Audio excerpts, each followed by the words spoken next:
Hello students, कैसे हैं आप लोग और कैसी चल रही है आप लोगों की तैयारी। आई होप कि आप सभी अच्छे होंगे और आपकी तैयारी भी बहुत ही अच्छे से चल रही होगी। माई सेल्फ शुभम गोस्वामी आप सभी की तैयारी को और भी शानदार बनाने के लिए मैं एक बार फिर से लेकर आया हूं क्लास 12 इंग्लिश का एक और मोस्ट इंपॉर्टेंट वीडियो। आज का ये वीडियो उन सभी स्टूडेंट्स के लिए इंपॉर्टेंट है जो इस बार 12th में हैं और जिनको 2023 बोर्ड एग्जाम देना है।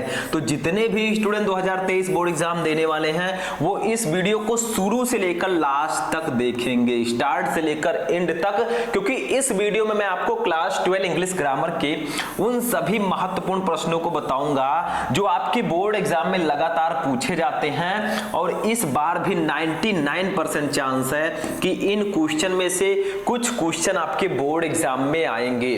तो देखिए, ये जितने भी क्वेश्चन मैं आपको बता रहा हूं ये हर साल पूछे जाते हैं।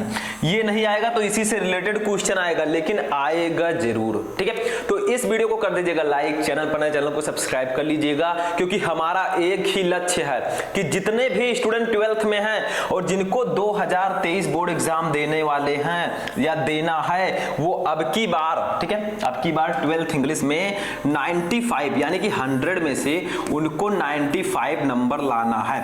तो इस नंबर को अगर लाना है तो आपको ज्यादा से ज्यादा तैयारी करनी होगी, नहीं तो गाना गाते रह जाएंगे। मुझे तो अपनों ने लूटा, गैरों में कहां दम था, मैं फेल भी इसीलिए हुआ क्योंकि इंग्लिश में नंबर कम था।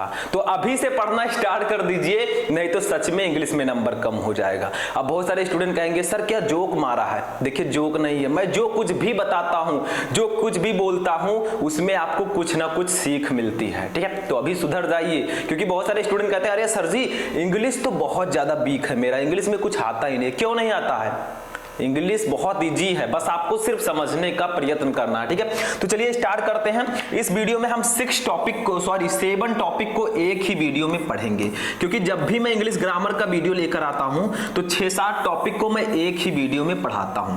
अब 7 टॉपिक के 3 क्वेश्चन, एक टॉपिक के 3 question, total 21 most important question को पढ़ेंगे। तो इन 21 क्वेश्चन को पढ़ लेना, नहीं तो पछताना पड़ेगा। अब वो टॉपिक कौन कौन से होंगे उसको हम समझेंगे। ठीक है, देखिए सबसे पहला टॉपिक हमारा क्या होगा, डायरेक्ट एंड इनडायरेक्ट नरेशन। उसके बाद में देखिए सिंथेसिस, ठीक है, उसके बाद में देखिए ट्रांसफॉर्मेशन, उसके बाद में हमारा होगा सिंटैक्स, ठीक है, फिर होगा एंटोनिम, फिर होगा सिनोनिम्स और लास्ट में होगा वन वर्ड सब्स्टिट्यूशन। थोड़ा नंबरिंग में प्रॉब्लम है, लेकिन 7 टॉपिक टोटल मैं आपको बताऊंगा। ठीक है, तो सबसे पहले हम स्टार्ट करेंगे इस टॉपिक को। टॉपिक का नाम है डायरेक्ट एंड इनडायरेक्ट नरेशन। इसमें तो सभी को पता है क्या करना होता है, हमें डायरेक्ट स्पीच दिया होता है, उसको इनडायरेक्ट में कन्वर्ट करना होता है। कुछ भी नहीं है, सिर्फ आपको समझना है। देखिए फर्स्ट क्वेश्चन देखिए, he said I am leaving the day for after tomorrow, यानी कि ही सैड उसने कहा, I am leaving the day after tomorrow, मैं कल छोड़कर जा रहा हूं। ठीक है, मतलब क्या है इसका, मैं परसों। देखिए यहां पर क्या कहा गया है, leaving the day after tomorrow, यानी कि टुमारो के बाद वाला जो दिन होता है उसको हम अपनी भाषा में कहते हैं परसों। ठीक है, तो इसका मतलब क्या होगा, आई am leaving the day after tomorrow, मैं परसों जा रहा हूं या परसों छोड़कर जा रहा हूं। ठीक है, समझ में आया। तो द डे आफ्टर टुमारो का मतलब होता है परसों। समझ में आया, जैसे टुमारो का मतलब कल, तो कल के बाद वाला जो दिन होता है उसको हम परसों बोलते हैं। तो इसको कैसे बदलेंगे, तो लिखेंगे ही सैड। देखिए ही सैड हम लिख देंगे, अब बीच में आपको पता है हम डैट लगाएंगे। जब भी आप इनडायरेक्ट स्पीच में बदलें तो आप ये समझ लें कि ये कौन सा सेंटेंस है। तो ये इंपरेटिव, सॉरी ये आपका असर्टिव सेंटेंस है। ठीक है, समझ में, असर्टिव सेंटेंस है। इसमें कौन सा टेंस है, देखिए I am living, is are am plus verb में आईएनजी है, तो ये प्रेजेंट कंटीन्यूअस टेंस है।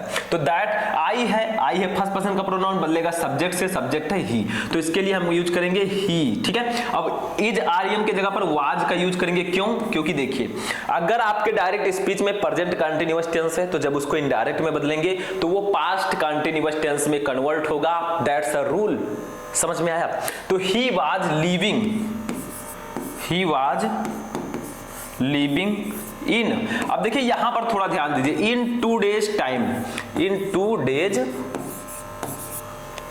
टाइम। देखिए स्टूडेंट यहां पर मैंने इन 2 डेज टाइम क्यों लिखा, देखिए अगर केवल टुमारो होता तो हम इसको द नेक्स्ट डे लिख सकते थे, क्योंकि अगर डायरेक्ट में टुमारो है तो उसको इनडायरेक्ट में हम द नेक्स्ट डे लिखते हैं, लेकिन यहां पर द डे आफ्टर टुमारो है यानी कि परसों है, तो इसका मतलब होगा इन, इसको ये यन है, ध्यान दीजिएगा, इसको मैं इरेज कर देता हूं, इन कर दीजिए, ठीक है। इन 2 डेज टाइम, 2 डेज टाइम का मतलब 2 दिन में, ठीक है। परसों का मतलब क्या हुआ, 2 दिन, जैसे कल और परसों 2 दिन हो गया, तो यहां पर जब इनडायरेक्ट में कन्वर्ट करेंगे तो इन 2 डेज टाइम लिखेंगे परसों के जगह पर, ठीक है। तो ये चीज याद रखनी है, शायद किसी बच्चों को ये पता नहीं रहा होगा, लेकिन आज समझ जाइए, ठीक। अब देखिए स्टूडेंट हमारा सेकंड वाला क्या है, इसको समझिए, बहुत इंपॉर्टेंट है। देखिए Rajesh said to me do you know Rajat, यानी कि राजेश ने मुझसे कहा क्या तुम रजत को जानते हो। अब बताइए यहां पर ये जो आपका रिपोर्टेड स्पीच है इसमें कौन सा सेंटेंस है, ये आपका इंट्रोगेटिव सेंटेंस है, क्योंकि हेल्पिंग वर्ब आगे आ गया है, दैट्स अ इंट्रोगेटिव सेंटेंस। तो इंट्रोगेटिव सेंटेंस के लिए रूल अलग होता है, कौन सा टेंस है, देखिए डू यू नो रजत,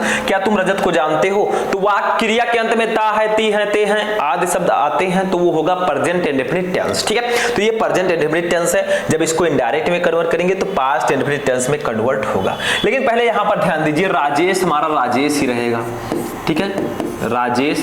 अब सैड टू के स्थान पर हम क्या लिखते हैं, इंट्रोगेटिव में हम आस्क्ड का यूज करते हैं, ठीक है, इंट्रोगेटिव में आस्क्ड का यूज करते हैं, या आप इंक्वायर्ड ऑफ का भी यूज कर सकते हैं, आस्क्ड के स्थान पर इंक्वायर्ड ऑफ का भी यूज कर सकते हैं, दोनों में से किसी एक को कर सकते हैं, ठीक है। तो ये मैं इरेज कर दे रहा हूं, आपको समझ में आ गया। अब देखिए मी लिखेंगे, अब देखिए इंट्रोगेटिव में क्या होता है, अगर हेल्पिंग वर्ब आगे है तो हम इफ या वेदर का यूज करते हैं, चाहे इफ का यूज करें आप, चाहे वेदर, इस प्रकार से, ठीक है, वेदर का भी यूज आप कर सकते हैं, ठीक है। तो इसको मैं इरेज कर देता हूं, लिख लीजिएगा, ठीक है, तो इसका भी आप यूज कर सकते हैं, ठीक है, यहां पर वाज रहने दीजिए, ठीक है। अब देखिए इफ हो गया, अब देखिए यू है सेकंड पर्सन का प्रोनाउन, बदलेगा, ऑब्जेक्ट है, ऑब्जेक्ट है, मी का सब्जेक्टिव केस होता है आई, ठीक है। अब देखिए कौन सा टेंस है, मैंने बताया प्रेजेंट इंडेफिनिट टेंस, तो जब इसको इनडायरेक्ट में कन्वर्ट करेंगे तो ये पास्ट इंडेफिनिट टेंस में कन्वर्ट होगा, ठीक है। तो यहां पर देखिए निगेटिव है, तो पास्ट इंडेफिनिट टेंस में हम यूज करते हैं डिड, ठीक है, नॉट, क्योंकि निगेटिव है तो नॉट का यूज करेंगे, तो आई डिड नॉट नो, ठीक है, नो रजत, यहां पर लिख दीजिए रजत, ठीक है, ऐसे नोट कर लीजिए।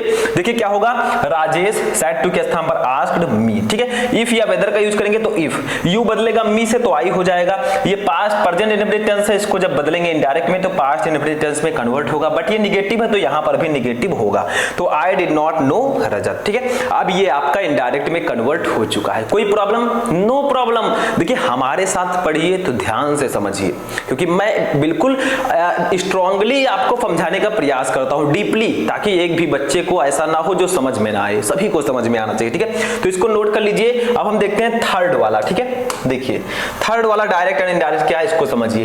He said switch on the radio, ठीक है, यानी कि उसने कहा रेडियो चालू करो, ठीक है, देखिए He said switch on the radio, यानी कि उसने कहा रेडियो चालू करो। अब देखिए यहां पर ध्यान दीजिए, यहां पर जो आपका रिपोर्टेड स्पीच है ये कौन सा सेंटेंस है बताइए, इंपरेटिव सेंटेंस, क्योंकि यहां पर ऑर्डर दिया जा रहा है, switch on the radio, radio चालू करो, ठीक है, गेट आउट, बाहर जाओ, ये सब इंपरेटिव सेंटेंसेस होते हैं, ठीक है। तो देखिए यहां पर क्या करेंगे, ही लिखा हमने, अब देखिए क्या करेंगे, switch on the radio, radio चालू करो, ये क्या है आपका, ये है इंपरेटिव सेंटेंस। तो इसमें हम क्या करेंगे, जो आपका सेंटेंस है इसके अनुसार हम सैड के स्थान पर यूज करेंगे। तो यहां पर एक ऑर्डर दिया जा रहा है तो ही ऑर्डर्ड कर देंगे, ठीक है, सैड के स्थान पर ऑर्डर्ड, ठीक है, ही ऑर्डर्ड। अब देखिए इंपरेटिव में क्या करते हैं, हम टू का यूज करते हैं, टू लिखेंगे, फिर लिखेंगे स्विच, बाकी ऐसे लिख देंगे, switch on the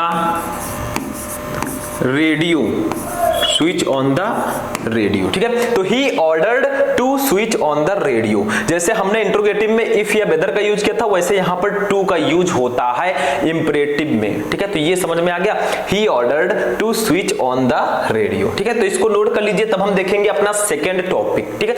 direct and indirect के 3 क्वेश्चन हो गए, अब देखेंगे सिंथेसिस ऑफ सेंटेंसेस, नोट कर लीजिए इसको, नोट हो गया स्टूडेंट। चलिए नेक्स्ट देखते हैं, नेक्स्ट टॉपिक जो हमारा है वो देखिए क्या है, that's a synthesis of sentences. Synthesis क्या होता है, सिंथेसिस का मतलब होता है दो या दो से अधिक सेंटेंसेस को जोड़कर एक सेंटेंस बनाना, ठीक है। वो भी कौन सा सेंटेंस, जो ब्रैकेट में दिया गया है। देखिए सिंपल सेंटेंस बनाना है तो सिंपल बनाएंगे, बट इनका मीनिंग नहीं बदलना चाहिए। जो ऊपर है वही सेंटेंस के बनाने के बाद भी रहना चाहिए। तो देखिए हमारा क्वेश्चन क्या है, ही वॉज डिसअपॉइंटेड, वह निराश था। ही लेफ्ट द जॉब, उसने जॉब छोड़ दिया। तो वह निराश था, उसने जॉब छोड़ दिया। यहां पर दो सेंटेंस है, पहला सेंटेंस है ही वॉज डिसअपॉइंटेड, दूसरा है ही लेफ्ट द जॉब। अब इसको एक सेंटेंस में बनाइए, वो भी सिंपल सेंटेंस में। कैसे बनाएंगे, ठीक है। तो लिखेंगे हम यहां पर being disappointed, being disappointed, disappointed, ठीक है। फिर लगाएंगे ऐसे कॉमा, ही लेफ्ट द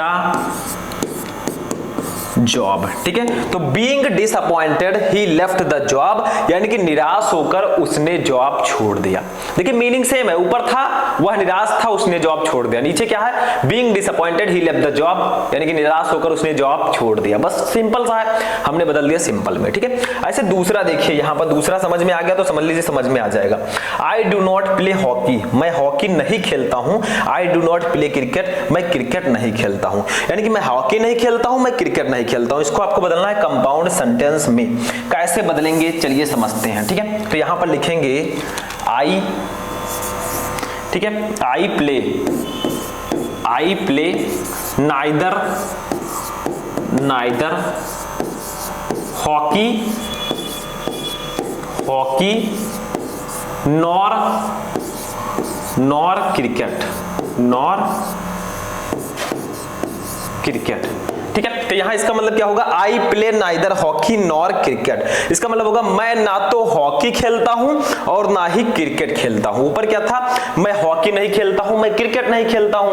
नीचे क्या है, मैं ना तो हॉकी खेलता हूं ना ही क्रिकेट खेलता हूं। सिंपल सा है, मीनिंग देखिए सेम है, बट यहां पर इसको मैंने कंपाउंड में बदल दिया क्योंकि यहां पर नाइदर नॉर का मैंने इसमें ऐड कर दिया है, ठीक है। That's a compound sentence. दोनों को नोट कर लीजिए, ठीक है। चलिए तीसरा क्वेश्चन देखते हैं, नोट हो गया। तीसरा देखिए क्या है, क्वेश्चन नंबर 3, ठीक है। देखिए he did not work hard, उसने कठिन परिश्रम नहीं किया। ही फेल्ड, वह फेल हो गया, ठीक है। तो इसको आपको बदलना है कंपाउंड सेंटेंस में, ठीक है। तो यहां पर इसको हम कैसे बदलेंगे, ठीक है। तो यहां पर लिखेंगे हम ही डिड नॉट, इसको इस प्रकार से कर देंगे, he did not work hard, ठीक है। बीच में लगा देंगे सो, फिर लिख देंगे ही फेल्ड। बाकी ऐसे बीच में मैंने सो लगा दिया है। अब इसका अर्थ देखिए क्या है, ऊपर क्या था, he did not work hard, उसने कठिन परिश्रम नहीं किया। ही फेल्ड, वह फेल हो गया। नीचे क्या है, he did not work hard so he failed, उसने कठिन परिश्रम नहीं किया इसलिए वह फेल हो गया। तो यहां पर बीच में मैंने ऐड कर दिया सो, तो ये आपका हो जाएगा कंपाउंड सेंटेंस। तो यही होता है सिंथेसिस। इसमें दो या दो से अधिक सेंटेंसेस को जोड़कर हम एक सेंटेंस बनाते हैं, बट उनका मीनिंग भी नहीं बदलता है। दैट्स अ सिंथेसिस, ठीक है। तो इसको नोट कर लीजिए। तब हम देखते हैं अपना नेक्स्ट टॉपिक। अब देखिए स्टूडेंट, जो हमारा नेक्स्ट टॉपिक है, तीसरा टॉपिक, यहां पर 3 कर दीजिएगा नंबरिंग में, ठीक है। तो देखिए क्या है, ट्रांसफॉर्मेशन ऑफ सेंटेंसेस। इसका मतलब क्या होता है, सेंटेंसेस को ट्रांसफॉर्म करना, यानी कि चेंज करना। इसमें भी मीनिंग नहीं बदलना चाहिए। जैसे देखिए क्वेश्चन समझिए, the teacher did not teach me yesterday, अध्यापक ने मुझे कल नहीं पढ़ाया। कौन सा टेंस है, डिड नॉट लगा है, बताइए, पास्ट इंडेफिनिट टेंस ये है, ठीक है। तो यहां पर कहा गया है कि अध्यापक ने कल मुझे नहीं पढ़ाया। इसको बदलना है इंट्रोगेटिव में, इंट्रोगेटिव सेंटेंस में आपको बदलना है। तो कैसे बदलेंगे, हम यहां पर लिखेंगे डिड को आगे कर देंगे, डिड द टीचर नॉट हटा देंगे, यहां पर लिख देंगे टीच मी यस्टरडे, ठीक है। तो इसका मतलब क्या हो जाएगा, did the teacher teach me yesterday, क्या कल मुझे अध्यापक ने पढ़ाया। अब देखिए यहां पर आपका इंट्रोगेटिव में ये कन्वर्ट हो चुका है, मीनिंग भी नहीं बदला है, यानी कि ये हमारा हो जाएगा ट्रांसफॉर्मेशन, ठीक है। Did the teacher teach me yesterday, यहां से नॉट हटा देंगे और हमारा मीनिंग लगभग सेम है। ऊपर था कल टीचर ने मुझे नहीं पढ़ाया, यानी कि अध्यापक ने कल मुझे नहीं पढ़ाया। नीचे है क्या कल मुझे अध्यापक ने पढ़ाया, ठीक है। तो ये आपका हो जाएगा इंट्रोगेटिव। नेगेटिव में, ठीक है। ऐसे दूसरा देखिए, the monkey has destroyed all the plants, यानी कि बंदर ने, ठीक है, बंदर ने सभी पौधों को नष्ट कर दिया है। तो ये कौन सा सेंटेंस, कौन सा टेंस है इसमें बताइए? हैज, हैव है प्लस वर्ब का थर्ड फॉर्म है, ये आपका होगा प्रेजेंट परफेक्ट टेंस, ठीक है। जब इसको आपको पैसिव वॉइस में बदलना होगा तो कैसे बदलेंगे ये आपको समझना है, ठीक है। तो देखिए यहाँ पर पैसिव वॉइस में आपको इसको बदलना है, ठीक है, पैसिव वॉइस में आपको ट्रांसफॉर्म करना है। तो क्या लिखेंगे हम लोग? पहले देखिए, जब भी हम पैसिव वॉइस बनाते हैं तो पहले ऑब्जेक्ट लिखते हैं। तो देखिए, बंदर ने सभी पौधों को नष्ट कर दिया है, तो किसने नष्ट किया? बंदर ने, ये तो सब्जेक्ट हो गया। कौन या किसने का प्रश्न करेंगे तो आपको सब्जेक्ट मिलेगा। क्या नष्ट कर दिया, क्या का प्रश्न करेंगे आपको ऑब्जेक्ट मिलेगा। तो क्या नष्ट किया उन्होंने? सभी पौधों को, ठीक है। तो आपका ऑब्जेक्ट, जब भी आप पैसिव वॉइस बनाते हैं आपको पहले ऑब्जेक्ट लिखना होता है, ठीक है। तो हम लिखेंगे all the plants, all the plants, ठीक है, ऑल द प्लांट्स। अब देखिए यहां पर हम जब इसका पैसिव वॉइस बनाएंगे तो हैज, हैव के साथ बीन लगा देंगे, तो यहां पर हैव रहेगा क्योंकि कई पौधे हैं तो हैव लगेगा, बीन हो जाएगा, ठीक है, ऑल द प्लांट बीन। अब डिस्ट्रॉयड का डिस्ट्रॉयड ही रहेगा, डिस्ट्रॉयड, डिस्ट्रॉयड, ठीक है। अब बचा क्या? सब्जेक्ट बचा, उसको हम बाय लगाकर लिख देंगे, by the monkey, bye the monkey, ठीक है। तो इसका मतलब क्या होगा? देखिए ऊपर था the monkey has destroyed all the plants, यानी कि बंदर ने सभी पौधों को नष्ट कर दिया है। नीचे देखिए पहले हमने लिखा ऑब्जेक्ट, फिर लगा हेल्पिंग वर्ब। यहां पर जब इसको पैसिव वॉइस में बदलेंगे तो हैज, हैव के साथ बीन लगा देंगे, ठीक है। वर्ब का थर्ड फॉर्म रहेगा डिस्ट्रॉयड, जो सब्जेक्ट है उसको बाय लिखकर लिख देंगे, बाय द मंकी। तो the plants, all the plants have been destroyed by the monkey. अब ये आपका पैसिव वॉइस में कन्वर्ट हो चुका है। तो याद रखिएगा, जब भी आपको प्रेजेंट परफेक्ट टेंस का पैसिव वॉइस बनाना होगा आपको हैज या हैव के साथ बीन लगाना होगा, ठीक है। वर्ब का थर्ड फॉर्म तो लगेगा ही, तो इसको नोट कर लीजिए। चलिए नेक्स्ट क्वेश्चन देखते हैं, क्वेश्चन नंबर 3, ठीक है। क्या है देखिए, in spite of working hard he failed, यानी कठिन परिश्रम करने के बावजूद भी, इन स्पाइट ऑफ का मतलब क्या होगा? के बावजूद भी, ठीक है। तो कठिन परिश्रम करने के बावजूद भी वह फेल हो गया, ठीक है। तो इसको बदलना है सिंपल टू कॉम्प्लेक्स, यानी कि सिंपल टू कॉम्प्लेक्स, कॉम्प्लेक्स से आपको सिंपल में बदलना है, ठीक है। अभी ये कॉम्प्लेक्स में है, आपको सिंपल, यानी कि सिंपल टू कॉम्प्लेक्स, आपको सिंपल से कॉम्प्लेक्स में बदलना है। कैसे बदलेंगे? तो इसको बहुत ज्यादा ध्यान देना है, ठीक है। तो यहां पर लिखेंगे he worked hard, he worked hard but failed, इस प्रकार से लिख देंगे, but failed। ऊपर क्या था? देखिए दोनों का मीनिंग सेम रहना चाहिए। ऊपर था कठिन परिश्रम करने के बावजूद भी वह फेल हो गया, नीचे मैंने कैसे लिखा? he worked hard but failed, उसने कठिन परिश्रम किया लेकिन फेल हो गया। दोनों का मीनिंग सेम है, बस मैंने इसको बदल दिया है कॉम्प्लेक्स कंपाउंड सेंटेंस में, ठीक है। ये समझ में आ गया, बहुत ही ज्यादा सिंपल है, तो इसको भी नोट कर लीजिए, तब हम देखेंगे अपना नेक्स्ट टॉपिक। नोट कर लीजिए, इसको नोट हो गया स्टूडेंट। चलिए नेक्स्ट टॉपिक देखते हैं। नेक्स्ट टॉपिक हमारा है सिंटैक्स। सिंटैक्स का मतलब क्या होता है बताइए? सिंटैक्स का मतलब होता है करेक्शन ऑफ सेंटेंसेस, यानी कि सेंटेंस में कोई भी मिस्टेक है, छोटा मिस्टेक है तो भी आप उसको सही करके लिखिए, दैट्स अ सिंटैक्स। तो देखिए क्या होता है, जैसे देखिए फर्स्ट है 2 miles आर नॉट ये लॉन्ग डिस्टेंस, यानी कि 2 मील एक लंबी दूरी नहीं होती है। इसमें गलती क्या है? देखिए यहां पर गलती सिर्फ इतनी है 2 miles, 2 miles, ठीक है। 2 miles के साथ लगेगा is, 2 miles is not a long distance, not a long distance, ठीक है। इस प्रकार से आपका ये बनेगा, यानी कि 2 miles के साथ आपको इज लगा देना है, बस सही हो जाएगा, क्योंकि 2 miles एक दूरी है, इसके साथ हम आर का यूज नहीं करेंगे। तो 2 मील एक लंबी दूरी नहीं होती है, ठीक है। दूसरा देखिए क्या है, he is very interested in games, वह खेलों में बहुत ज्यादा रुचि रखता है, ठीक है। वह खेलों में बहुत ज्यादा इंटरेस्टेड है, ठीक है। तो इसमें गलती क्या है? देखिए ही इज इंटरेस्टेड के साथ हम मच का यूज करेंगे, ठीक है, वेरी का नहीं, much interested, much interested in games, in games, ठीक है। तो देखिए he is much interested in games, वह खेलों में बहुत रुचि रखता है, ठीक है। तो ये आपका हो जाएगा क्या?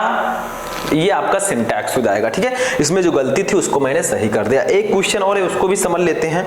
ठीक है, ये क्वेश्चन क्या है देखिए, मुरली वांट टू प्ले क्रिकेट, यानी कि मुरली क्रिकेट खेलना चाहता है। तो ता है, ती है, ते हैं, तो ये कौन सा सेंटेंस होगा, कौन सा टेंस, प्रेजेंट इंडेफिनिट टेंस। और प्रेजेंट इंडेफिनिट टेंस में अगर ही, सी, इट या कोई भी सिंगुलर है आपका, ठीक है, नाउन, तो उसके साथ हम किसका यूज करते हैं, वर्ब में यस या ईएस का। वही यहां पर नहीं लगा है। देखिए मुरली को मुरली ही रहने देंगे क्योंकि मुरली है ये। ठीक है, वांट के स्थान पर हम वांट्स लिखेंगे क्योंकि देखिए अकेले हैं मुरली, तो इनके साथ हम वर्ब में यस या यस लगाएंगे। अगर यहाँ पर प्लूरल होता, कई लोग होते, तो हम यस या यस नहीं लगाते। ठीक है, टू प्ले क्रिकेट। तो ऐसे छोटी छोटी गलतियां रहेंगी, उसी को सही करके लिखना होगा। That's a syntax. ठीक है, तो सिंटैक्स में क्या होता है, जो छोटी छोटी गलतियां होती हैं उसी को आपको सही करके लिखना होता है। ठीक है, समझ में आ गया, कुछ है ही नहीं इसमें। तो इसको भी नोट कर लीजिए, फिर हम देखेंगे अपना नेक्स्ट टॉपिक। ठीक है, नोट कर लीजिए, इसको नोट कर लिए स्टूडेंट। चलिए नेक्स्ट टॉपिक देखते हैं। टॉपिक नंबर 5 है हमारा ये। ठीक है, 5 कर दीजिएगा। देखिए फर्स्ट है ह्यूमिलिटी। देखिए एंटोनिम्स है ये। एंटोनिम्स का मतलब क्या होता है बताइए जल्दी से। एंटोनिम्स का मतलब होता है विपरीतार्थक शब्द जो एक दूसरे से विपरीत अर्थ रखते हो, जिसे हम विलोम शब्द भी बोलते थे जब इतने थे। ठीक है, तो देखिए यहां पर क्या होगा, ह्यूमिलिटी का मतलब होता है, इसको समझिए, ह्यूमिलिटी का मतलब होता है विनम्रता। क्या होता है, विनम्रता।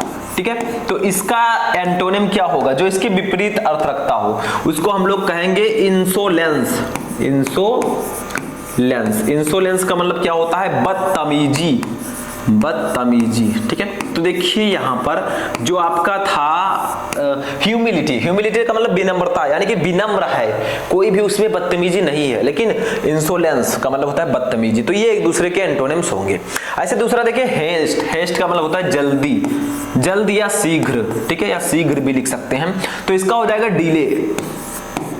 डिले का मतलब होता है देरी। ठीक है, तो देखिए हेस्ट का मतलब जल्दी, डिले का मतलब देरी। तो ये एक दूसरे के विपरीतार्थक शब्द हैं, इसी को हम बोलेंगे एंटोनिम्स। ठीक है, अब तीसरा देखिए हाइबन। हाइबन का मतलब होता है स्वर्ग। ठीक है, तो इसका एंटोनिम क्या हो जाएगा, इसका एंटोनिम हो जाएगा हेल। हेल का मतलब होता है नरक। देखिए हाइबन का एंटोनिम हो गया हेल। ठीक है, तो ये होंगे एक दूसरे के एंटोनिम्स, विपरीत अर्थ रखने वाले।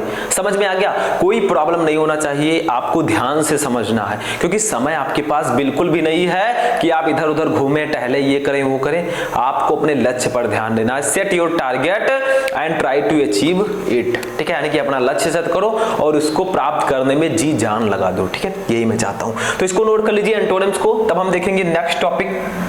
नोट हो गया स्टूडेंट। चलिए नेक्स्ट टॉपिक देखते हैं, टॉपिक नंबर 6। ठीक है, टॉपिक नंबर 6 है ये, सिनोनिम्स। अब देखिए एंटोनिम जब हमने पढ़ लिया विपरीतार्थक शब्द, तो सिनोनिम्स भी पढ़ना है। कौन है ये, समानार्थी शब्द, जो समान अर्थ रखते हो, जिनके मीनिंग सेम हो, वो क्या होते हैं, समानार्थी शब्द। जैसे देखिए मैग्निफिसेंट। मैग्निफिसेंट का मतलब होता है शानदार। What a magnificent shot. जब आप क्रिकेट देखते होंगे तो आपको ये वर्ड सुनने को मिलता होगा। तो इसका सिनोनिम जो होगा वो होगा ग्रैंड। ग्रैंड भी आप लिख सकते हैं या स्प्लेंडिड भी लिख सकते हैं, स्प्लेंडिड। तो देखिए मैग्निफिसेंट का मतलब होता है शानदार, तो ग्रैंड और स्प्लेंडिड का मतलब भी होता है शानदार। तो सबके मीनिंग सेम है बट वर्ड अलग अलग है। That's the synonyms. ऐसे दूसरा देखिए मैनी। मैनी का मतलब होता है कई या बहुत सारे। ठीक है, तो इसका हो जाएगा सेवरल। सेवरल का मतलब भी होता है कई या बहुत सारे। ठीक है, ऐसे ही ये होते हैं एक दूसरे के सिनोनिम्स क्योंकि मीनिंग सेम है। नेक्स्ट देखिए मार्वल। मार्वल का मतलब होता है आश्चर्य। तो आश्चर्य का एक और होता है इंग्लिश, बताइए क्या होता है, वांडर। वांडर, वंडरफुल होता तो क्या हो जाता, आश्चर्यजनक। पर मार्वल का मतलब होगा आश्चर्य, तो वांडर का मतलब भी होगा आश्चर्य। That's a synonym. ठीक है, यही सिनोनिम है। इसमें आपको समानार्थी शब्द बताने हैं, बस ऐसे लिख देना है, आपका नंबर क्लियर रहेगा। बहुत सिंपल सा है। ठीक है, तो इसको नोट कर लीजिए, तब हम देखते हैं अपना लास्ट टॉपिक। नोट कर लीजिए इसको। नोट हो गया स्टूडेंट। चलिए नेक्स्ट टॉपिक देखते हैं, अपना last topic. That's a one word substitution. One word substitution का हिंदी क्या होगा, अनेक शब्दों के लिए एक शब्द, यानी कि आपको वन वर्ड सब्स्टिट्यूट करना है। इसमें होता क्या है, जैसे देखिए फर्स्ट है आपका one who is all powerful, यानी कि जिसके जो सबसे ज्यादा पावरफुल हो, उसे हम एक वर्ड में क्या कहेंगे बताइए, उसे हम लोग एक वर्ड में कहेंगे omnipotent. Omnipotent. Potent. Omni potent का मतलब क्या होता है? सर्वशक्तिमान, शक्तिमान, जो बहुत ज्यादा पावरफुल हो, वन हुई जाल पावरफुल, जो बहुत ज्यादा पावरफुल हो, बहुत ज्यादा शक्तिशाली हो, उसे हम लोग कहेंगे ओमनी पोटेंट यानी कि सर्वशक्तिमान। ऐसे दूसरा देखिए, one who is present everywhere at the same time, यानी कि वह जो हर एक स्थान पर एक ही समय पर मौजूद हो, यानी कि वो हर एक स्थान पर मौजूद है, एक ही टाइम पर सभी स्थानों पर मौजूद हो, उसे हम लोग बोलते हैं ओमनी प्रेजेंट। देखिए लिख दीजिएगा, ओमनी प्रेजेंट। ओमनी प्रेजेंट का मतलब क्या होता है? परमेश्वर या परमात्मा जो हर जगह विद्यमान है, ठीक है, जो ईश्वर हैं वो हर जगह विद्यमान है। तो one who is present everywhere at the same time, यानी कि वह जो हर एक समय, ठीक है, यानी कि सेम टाइम पर हर एक जगह मौजूद हो, दैट्स द ओमनी प्रेजेंट, यानी कि परमेश्वर। ठीक है, सभी लोग कहते नहीं है भगवान हर जगह है, ठीक है, जो भी आप हैं मतलब वो हर जगह है, जो आप जिसमें आस्था लगते हैं, ठीक है, उसी के अकॉर्डिंग आप चलिए। नेक्स्ट देखिए हमारा क्या है, थर्ड है, ये child whose parents are dead, यानी कि ऐसा बच्चा जिसके माता पिता की मृत्यु हो गई हो, यानी कि जिसके माता पिता मर चुके हों, उसे हम लोग क्या कहेंगे? आप लोग सुने होंगे अनाथ, जिसको अनाथ बोलते हैं, दैट्स इंग्लिश में हम बोलेंगे ऑर्फन। ऑर्फन, ऑर्फन का मतलब होता है अनाथ, ठीक है। तो वन, ये child whose parents are died, वह बच्चा जिसके माता पिता मर चुके हों, उसे हम लोग ऑर्फन बोलेंगे, यानी कि अनाथ है, उसके आगे पीछे कोई नहीं है, ठीक है, दैट्स अ सिंपल। तो ये थे हमारे कुछ मोस्ट इंपॉर्टेंट टॉपिक। देखिए वन वर्ड सब्स्टिट्यूशन, ठीक है, सिनोनिम्स, एंटोनिम्स, उसके बाद में देखिए ये हमारा था सिंटैक्स, फिर transformation, synthesis and direct and indirect, और हमने पढ़ा 12th इंग्लिश ग्रामर के 21 मोस्ट इंपॉर्टेंट क्वेश्चन, ठीक है। ये सभी क्वेश्चन मोस्ट इंपॉर्टेंट है आपके बोर्ड एग्जाम के लिए, लगभग हर साल आते हैं और इस बार भी चांसेस हैं कि ये आएंगे। अब आप लोगों को क्या करना है, कमेंट करके बताना है कि इन क्वेश्चंस में से कितने क्वेश्चन आपको समझ में आ चुके हैं और कितने क्वेश्चन आपको ऑलरेडी पता थे, ठीक है। तो चलिए हम मिलते हैं किसी नेक्स्ट वीडियो में नेक्स्ट इंपॉर्टेंट टॉपिक के साथ। तब तक के लिए आप लोग अपनी तैयारी करते रहें और किसी भी टॉपिक में क्वेरी है तो कमेंट करके बताएं।